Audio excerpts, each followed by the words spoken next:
welcome to the LPA Luxembourg PVC Stories. Today we are hosting Diana Meyel, Managing Partner at Cipio Partners. Hello. Hi Diana. So, what can you tell us about Cipio Partners? Who, when and how did that adventure start? Okay, well, a lot of questions. But first of all, thanks for inviting me here. It's a pleasure to be with you today. Well, Cipio Partners, we got founded back in 2003. And that was a time when the internet bubble just burst and the new market in Germany had just crashed. So back then, a lot of corporations were thinking about divesting their corporate venture programs. And that was a time when we felt like, okay, there should be a good opportunity in the market to go and buy these portfolios of assets, because who would be buying this? This secondary direct market, that was a market that had already been in existence in the United States, but we were, together with Verdane in the Nordics, the first ones to do that in Europe. So we were pioneers in this market, and that's how we started. The two founders, Werner Dresbach and Hans-Dieter Koch, are still with us today, but we did manage succession. So I was employee number one. I started, I think, as a head of finance, and I'm now managing partner. So yeah, that's how we started. Well done. So if we would summarize, what is a bit your main activity and also core philosophy? Okay, so well, obviously that has changed over time. So when we started Cipio, actually all of us, we had great professional careers and quite impressive CVs, but not the track record that would have allowed us to raise a blind pool straight away. So the only way to enter the market back then was as a GP for hire or a deal-by-deal investing model. So what we did do back then was what you would call nowadays secondary directs. We sourced a portfolio of assets. We bought portfolios from Daimler Chrysler, from Infineon, from Deutsche Telekom, and we structured an SPV around that, looked for 2 to 3, 4 backers to finance that acquisition, and that's how we started, buying portfolios of assets from corporations. Now, actually, back then, we already knew that this deal-by-deal investing is not something that's sustainable. So back then, we already decided we'd only do that for as long as it takes us to have the track record that would allow us to raise a discretionary blind pool. And that happened back in 2007-8. And that's when we arrived in Luxembourg, actually. So we do have a long history here.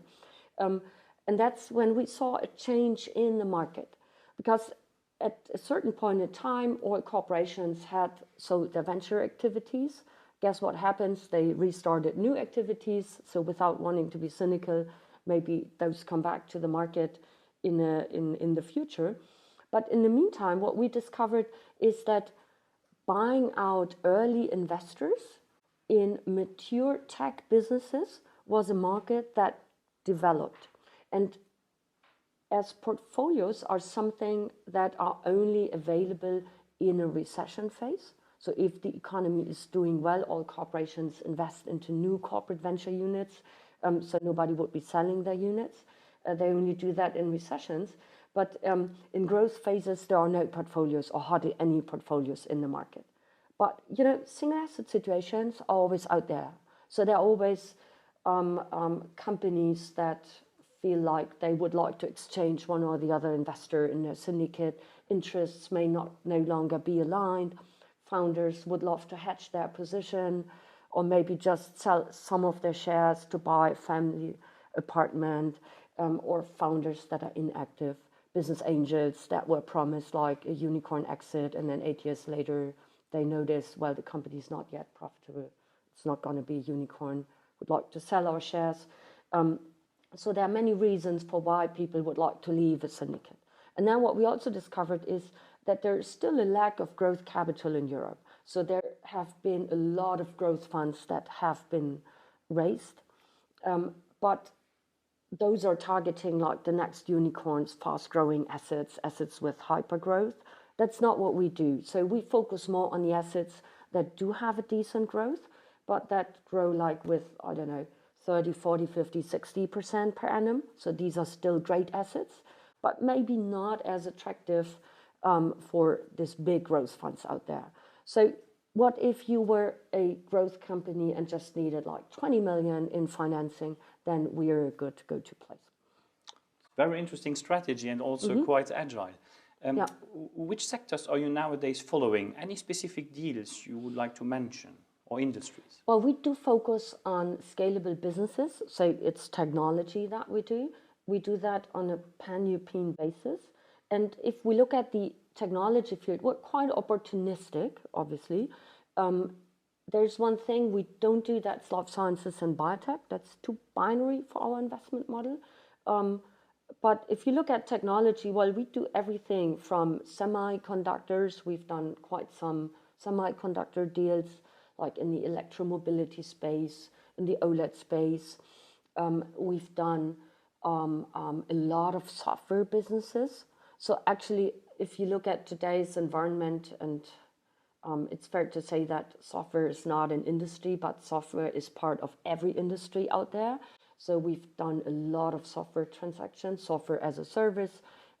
We've done some internet and media and telco deals. So actually, I'd say that we are covering the whole range.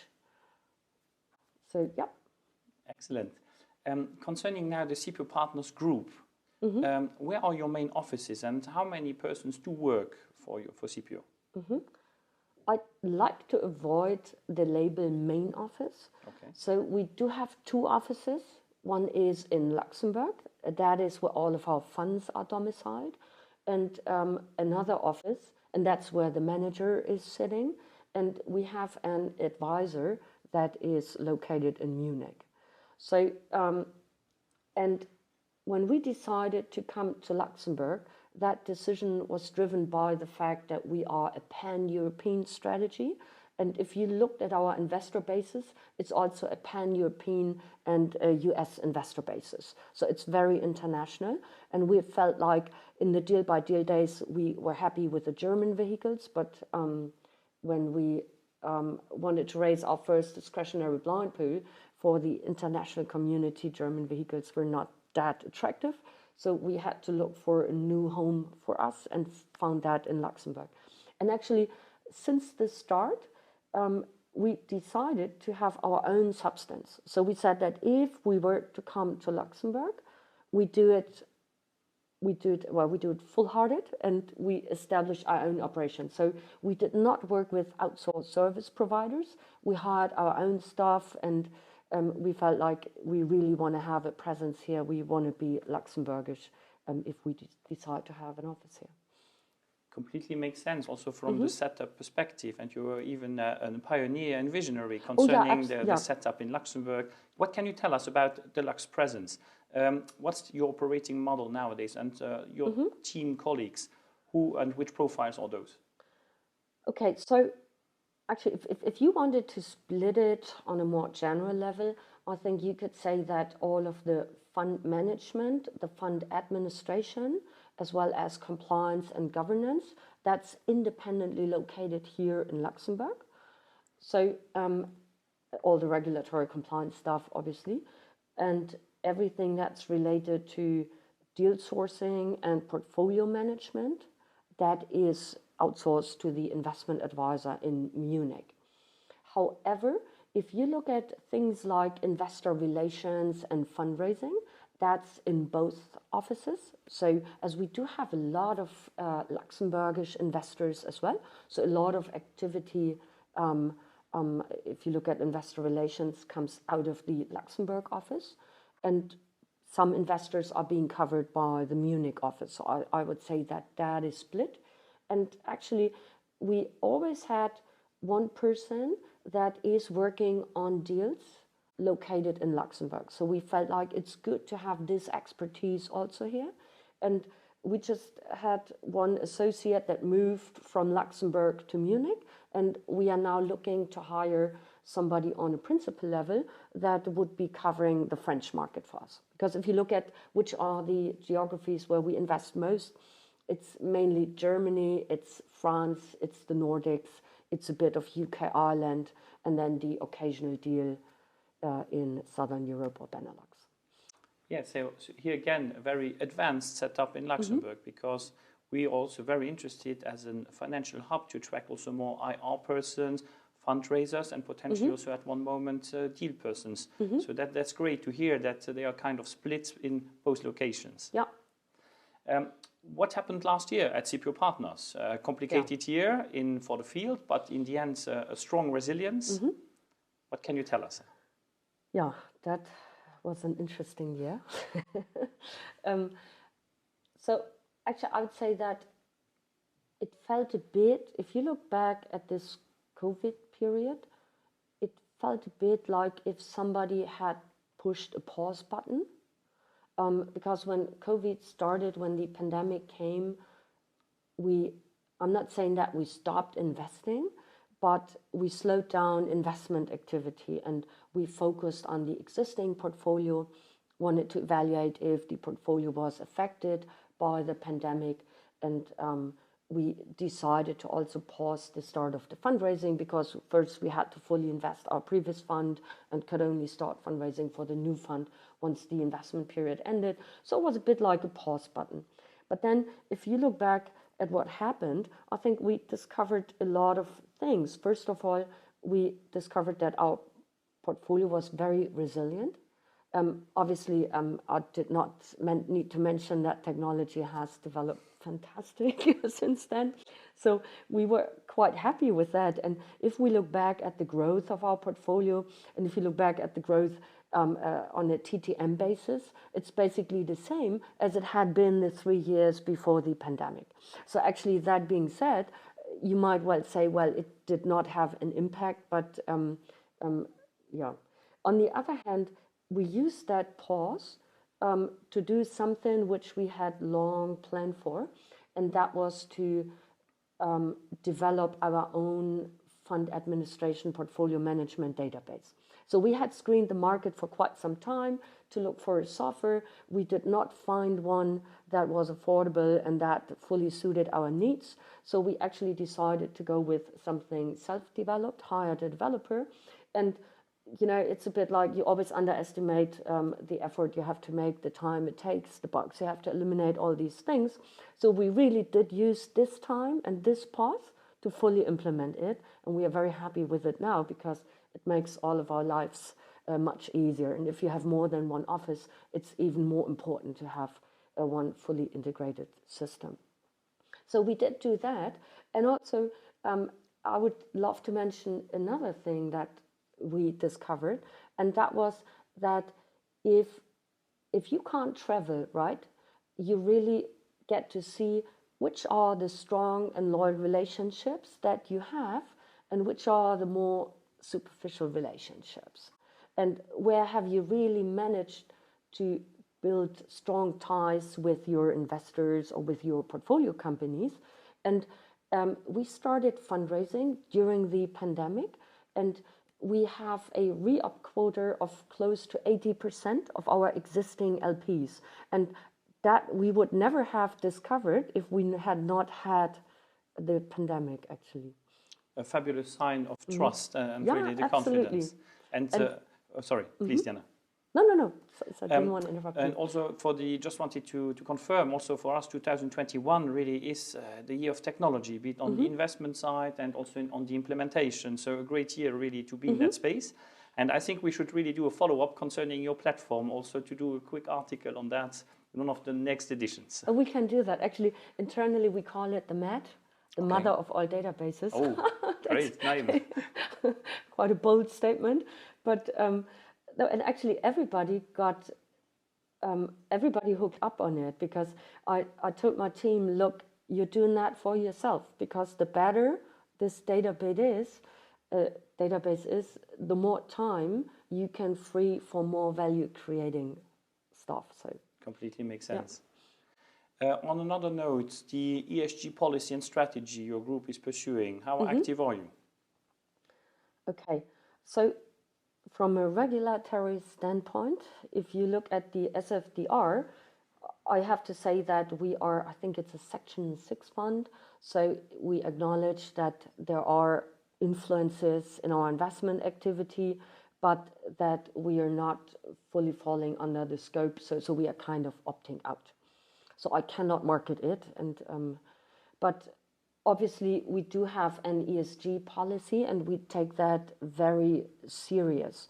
And if you look at ESG, I think you have to look at it from 2 points of view. So one is you yourself as a manager, and the other point is you as an investor, and what's the impact you have with your portfolio companies.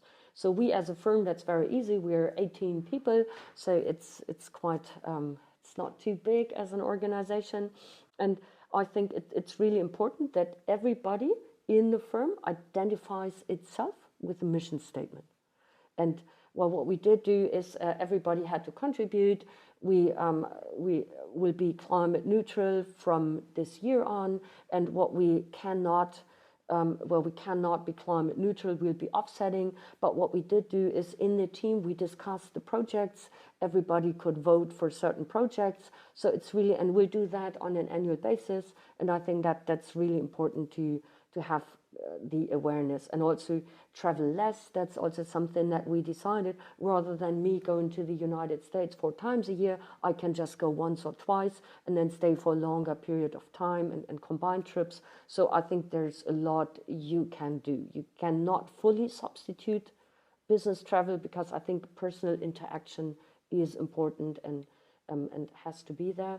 On the social end, well, we have all the policies that you would expect from an investment fund manager, and the same, the governance, everything that's definitely in place. If you look at it from a social standpoint, I think as a firm, you cannot be more diversified as we at Cipio are as a firm, and I'll explain that. Usually, when you look at diversity, you look at mostly people look at gender, yeah, right. And if you look at that, obviously, if female GP in the tech world, that's still a rare species to find, especially True. In Germany and Luxembourg, I would say. But also, if you look at the female quota in our firm, we're pretty good. I think you will not find many firms that have that many women. But I think diversity, it's too short-sighted to just look at gender diversity. I think other aspects are important as well. Are you working with people from different nationalities? And here we do have Luxembourgish, we have German people, we have an Italian, we have a Serbian. So I think it's really, you have to have different cultures. And I think what's also important, and I would love to mention it, we have 3 generations working at the same firm. So we have the young people, we have like the middle agers, and we still have the founders that are somewhat involved. So combine experience with young and hungry people. I think that's also a very important factor when it comes to diversity. Now, if we look at our portfolio companies, and if just to quote our mission statement, it may be a bit unusual, but what we said is that people with a purpose produce good working results. And that's really something I truly believe in. If you like what you do, if you love what you do, if you can identify yourself with what you do, you're much better at work than if not. But what does that mean in daily life, and how can we influence that on the level of our portfolio companies? And here I think we at Cipio Partners focus more on the G, on the S and on the G, not so much on the environmental part, because tech companies, digital companies, so it's really, they are not consuming much CO2. But if you look at the governance, and maybe to make this more specific and easier to understand, we are entering companies at a phase where they have managed to scale from 0 to 10 million in revenues. And usually what you have is a governance that still consists of a lot of micromanagement. So the early investors, they would like the founders to ask for approval for whatever action they plan to do. Now, if you're scaling a business from 10 to 100 million in revenues, a very different skill set is required, and also a very different governance. So what we do is we focus a lot on governance. So usually we actually even restructure cap tables and the governance and the contracts. And very often we say, look, let's forget what you worked with in the past. Let's just create some new legals. Like if we were on a green field, and let's have a look at what the company needs to develop. Why am I saying this? Because if you look at these micromanagement clauses, very often, if you have fragmented shareholder groups, people start to act politically.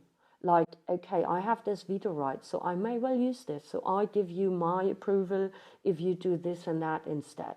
And that is not really helping the portfolio companies.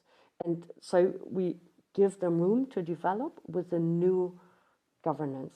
It's fabulous to also reinvent yourself then at that period of time in order to embrace the next growth. Absolutely. And what we also do is, well, we like to add what I call the grey hair component, and I'm allowed to say that because I start having grey hair myself. So, but usually you have this young group of people, and the skills you need to really scale a business, you have to have this enthusiasm at the beginning. I'm not saying that you need to maintain that throughout the company's lifetime, but you might want to start looking at people that have led organizations, that know how to establish processes, how to really scale businesses.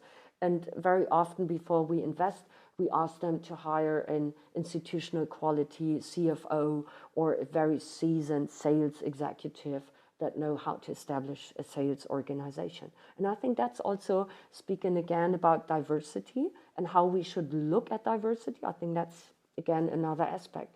Or these firms are starting to internationalize themselves, so really make the whole organization more international.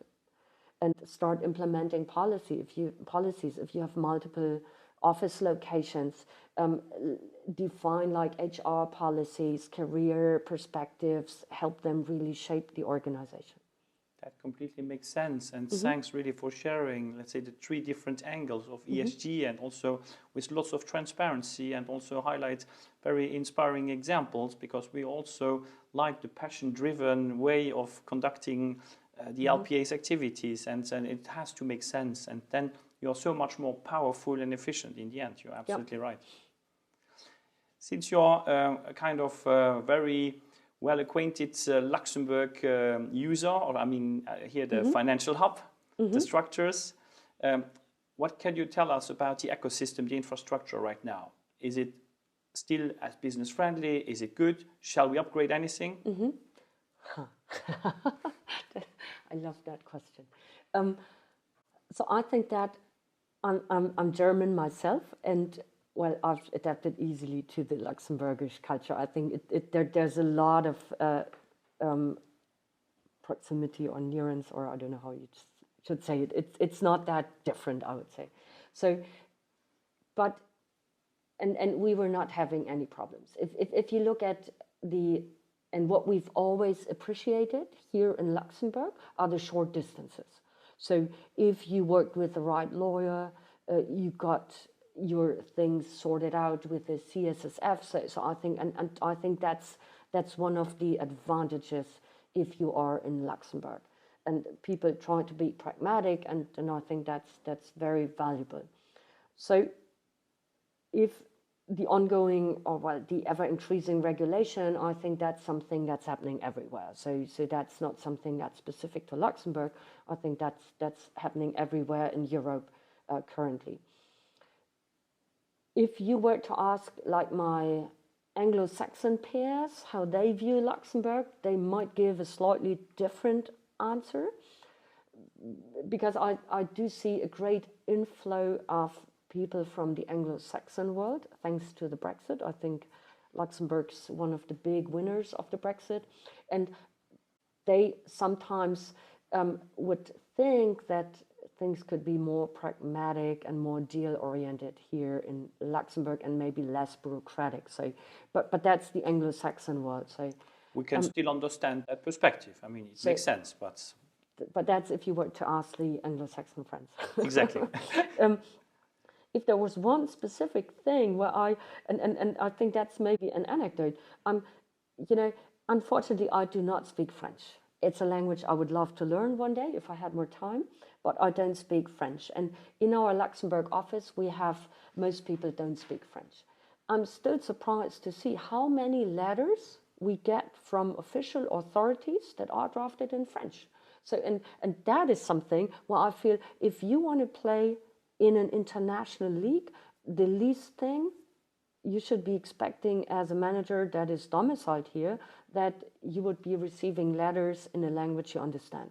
And so I'm not expecting letters to be written in German, but at least it could be English or German, but maybe not French if it's not a French fund you're dealing with. So and since also all you're absolutely right, because also many websites are already in an English version.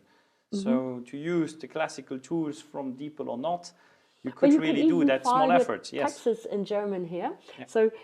So this is, and I think that's one of the big advantages of Luxembourg, that it is a melting pot, that it is a very international environment. But sometimes, if you look at the more official part, I think here it could be a bit more international. And we're also a strong pusher for the even further enhanced penetration of English language in our business world. Yeah. But we also have huge respect for the other languages, for sure. But I think other than that, we're extremely happy here. We love the country. We've been fully adopted by the country and by the ecosystem.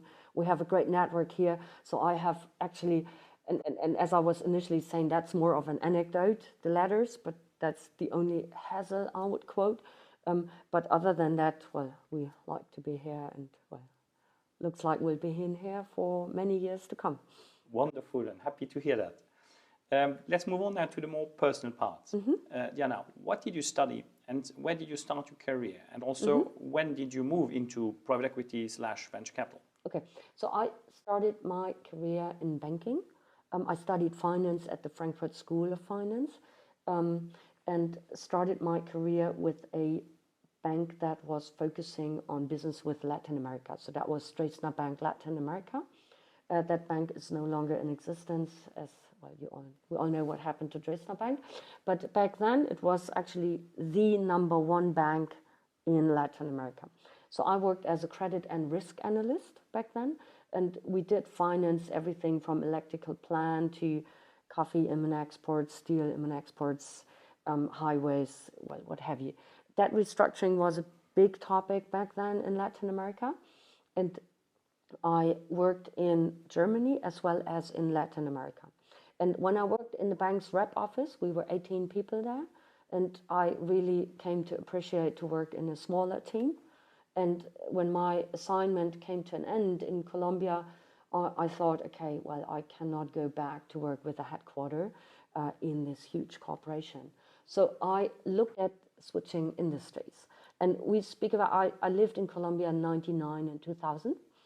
So, and then some friends of mine, they told me, look, Diana, there's this new industry, venture capital in Europe, and they're looking for new talents, and there are no experts in this space because it's only starting in Europe, and as a banker, you might have a good chance. So I just applied at some venture capital companies without knowing too much about this industry, and then got hired by Wellington Partners. They loved that, a woman that was in Colombia, so they found that exotic, that's why they hired me. And so I started in venture capital. Actually, from hindsight, I picked the worst timing you could have picked to join the venture space. True. So January 2001, so yeah, but... After the bubble, yes. So that was really a tough 3.5 years to be at a venture firm. And I'm not saying I became cynical, but I was actually very much convinced by the secondary direct model when Cipio was founded, and joined as team member #1. So that's me in a nutshell. Excellent timing, yeah. If we can say so in the end. That was a good, yeah, absolutely. For the moment, we hear a lot, there is a kind of war on talents. People all want really well-made brains, interested, passionate new colleagues who are enthusiastic, who want to learn the sector, who will be the successors, the next gen of our favorite industries. Which pieces of advice would you like to share with those talents if they would be interested to join PE or VC? Okay. I think that there are two things, or two sayings that I like a lot, and I'll explain both. The first one is chance favors the prepared. So, and that's one advice I think I could give to any young talents out there. In your early days, really strive to be really good at something. Be an expert in something. Watch out for one thing that you're really, really good at. Like, do not be like the generalist, but look for something that you're really good at, that you're renowned for, and that you stand out for. And if you manage to do that, you should also be looking out, and that is something that has served me well.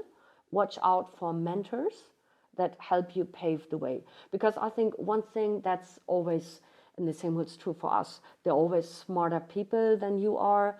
There are always other managers or people that are better than you are. So it's you're not the only person out there. And sometimes I think a lot of young talents, like, they think I'm so good, people will recognize that I'm good. No, that will never happen.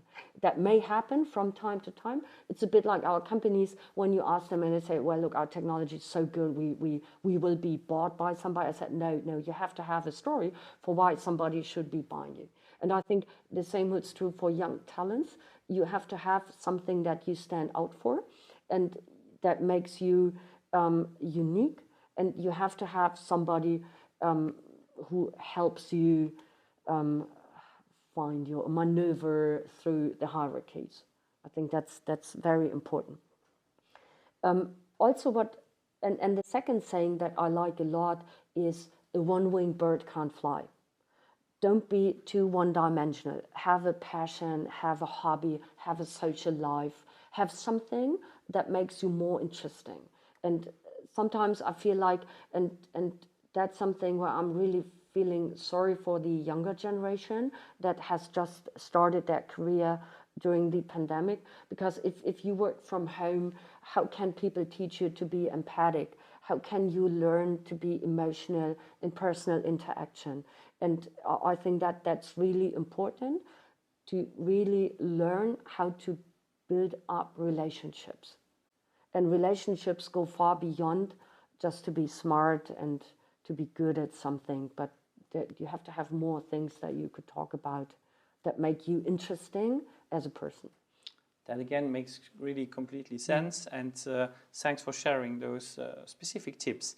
We also a defender of the virtual solutions, but you have to be careful to not dehumanize them, exactly as you said, the relationships. Yeah. Great. Any role model on your side? Did any leader person inspire you? Actually, like I just said, I was very happy to always have had people that helped me develop, that mentored me, that assisted me throughout my whole life, well, starting with my parents. Mm-hmm. But actually none of them had VIP status, so it's and I did not have like any VIP I could mention here where people say, okay, that guy is cool. So that unfortunately I did not have. That's absolutely not a problem. We cannot always cite GFK or somebody like that. So, but it's great to have also that kind of a relationship with your parents or with simply your business colleagues who had lots of experiences to share. And I think loyalty is also a very important point. Yes. So all of these people that I had strong relationships with in the past, I'm still friends with. And that is also something, I think that's also important. Now I'm at an age where it's about giving back. So I really do like to mentor young talent and assist people. And I think that's very important, what you have received, to also give something back. I'm also sitting on the board of an impact fund. I do that on a pro bono basis. And I think you really have, and that's what I meant when I said a one-winged bird can't fly. Don't be too one-dimensional. Give something back, do something else. You would be an ideal candidate for our mentoring program we want to develop with our private equity for women club. So that sounds great. And you mentioned the hobbies before, also to have then some other things next to the job. So any book, series, podcast or music you would like to share? Well, music, I'm very much an opera fan. I do love Wagner, but that's very heavy. But I hooked up on that very early when I was like still a teenager, and that did not let me go since then. And it's like with Wagner, it's you have to watch the operas over and over again, and each time you discover something new, and it's like a good wine. It gets better the the older you are.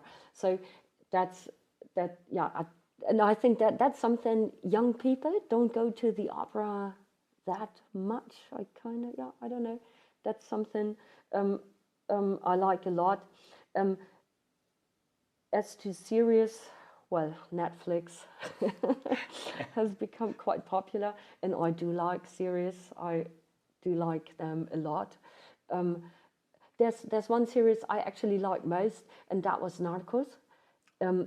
So because when I lived in Colombia, I spent a lot of time in Medellin, and I really loved that series. So it felt so authentic, and I was a bit homesick when I watched the series, and it made me travel back to Colombia. So I went there actually.